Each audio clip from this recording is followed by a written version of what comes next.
Bienvenidos a Plural. Nuevamente estamos al aire acá en Canal 4 Posadas con nuestro espacio semanal los martes de 19 a 20, donde hacemos un repaso de las informaciones que tienen incidencia o tienen importancia dentro de la provincia, en nuestra región y en el mundo entero, porque, si se acordarán, siempre decíamos que lo que sucede en el mundo tarde o temprano termina impactando acá en este nuestro centro del mundo. El programa de este año vamos a ser similares a los años anteriores, solamente que de aquí hasta las elecciones de junio vamos a tener una suerte de primer programa, una suerte de un espacio más dedicado a la cuestión política, a hacer un repaso de los candidatos, de las propuestas de los distintos frentes que van a elecciones el 6 de junio y finalmente después retomamos nuestro formato habitual de un espacio con mucha fuerza o mucha incidencia dentro del ámbito legislativo, básicamente.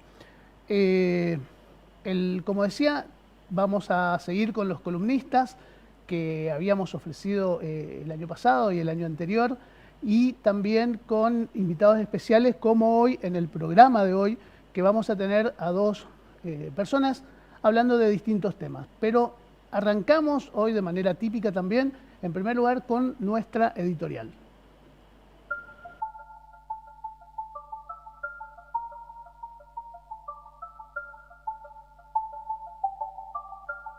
Pasaron 3.200.000 vidas, no una sola vida.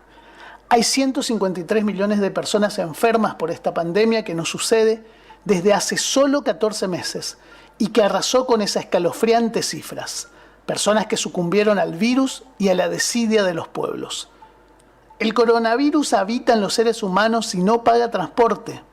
Lo llevamos nosotros, a cuesta. Tampoco se mueve mayoritariamente por el mundo entre los trabajadores esenciales, sino en los encuentros sociales. El virus viaja en transporte seguro de fiesta en fiesta, en barcito, en reunioncitas, en manifestaciones y en encuentros clandestinos de 2, de 50 o de 500. El virus no vive solo. Lo mantenemos vivo lo que no podemos entender que tenemos que quedarnos en casa. Los que no tenemos la necesidad de salir ni de juntarnos.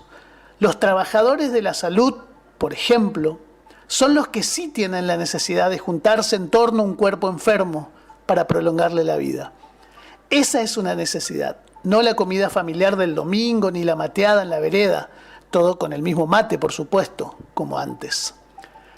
Pero quedarse en casa o cuidarse implica sacrificios que no es, en la sociedad actual, ningún sufrimiento profundo, aunque lo vistan de tal.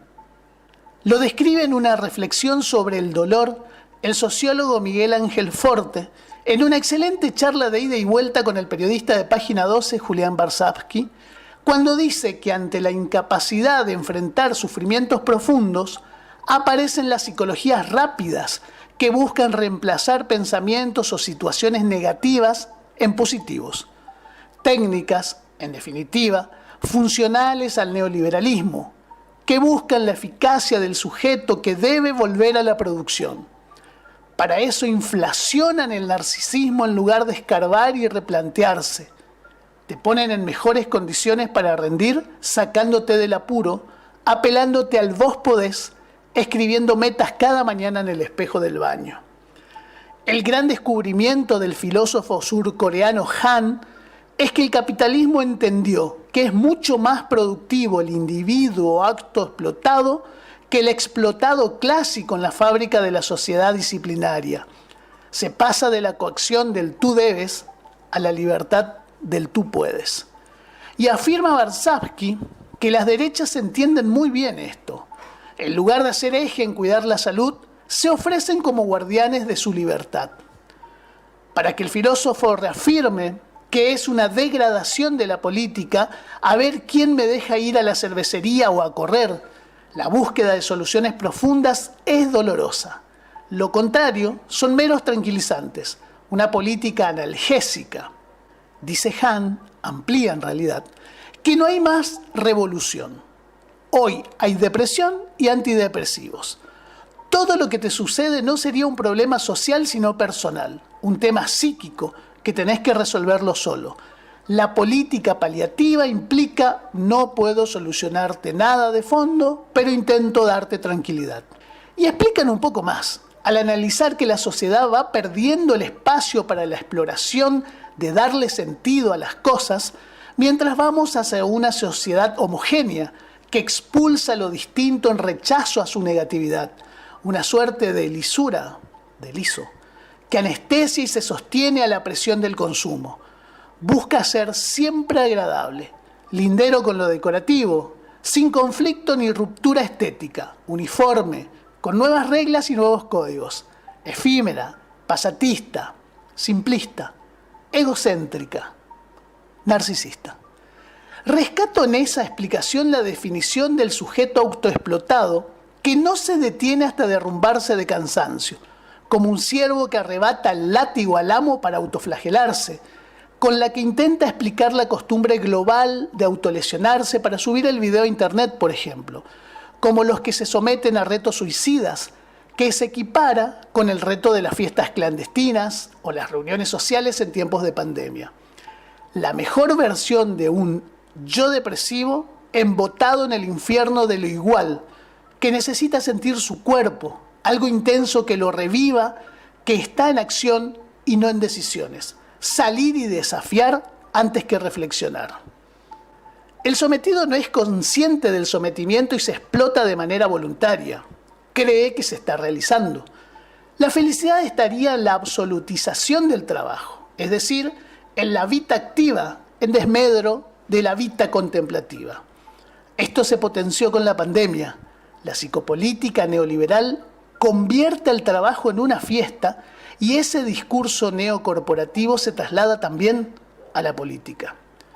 Pero el problema, advierten, es que cuando el sujeto de rendimiento se deprime al fracasar y no ve un posible cambio en el afuera, implota en lugar de rebelarse, se responsabiliza a sí mismo. Vemos en la política que los nuevos líderes no son revolucionarios, sino entrenadores motivacionales que atajan el descontento con técnicas de autoayuda que intentan convertirlo en oportunidad. También hay calmantes proscritos masivamente, como las redes sociales o los videojuegos adictivos, que operan como paliativo que aíslan. El dispositivo de felicidad aísla y despolitiza, atenuando la solidaridad. Cada quien se preocupa de su felicidad como un asunto privado. El fermento de la revolución es el dolor sentido en común. En la sociedad del cansancio, ese agotamiento es apolítico. Es un cansancio del yo emprendedor. Este es el auge de las ideas, todos somos empresarios, cuando en realidad somos todos meros monotributistas de un Estado. Este es el contexto donde la pandemia mostró que el individualismo de la cerveza compartida en un bar sin aislamientos o la mesa familiar del domingo importan más que haber evitado al menos la mitad de los 3.010.000 afectados por el virus social que registra la Argentina, con sus 64.500 muertos y que seguimos contando. Rescatábamos en la editorial esta situación de pandemia que nos puso en una situación muy particular. Se pierde, decíamos, la necesidad o el trabajo de darle sentido a las cosas para pasar a una instancia mucho más pasatista, más individualista. La pandemia demostró que una cervecita compartida en el bar sin aislamiento es mucho más importante que cuidar la salud o incluso la posibilidad de perder la vida.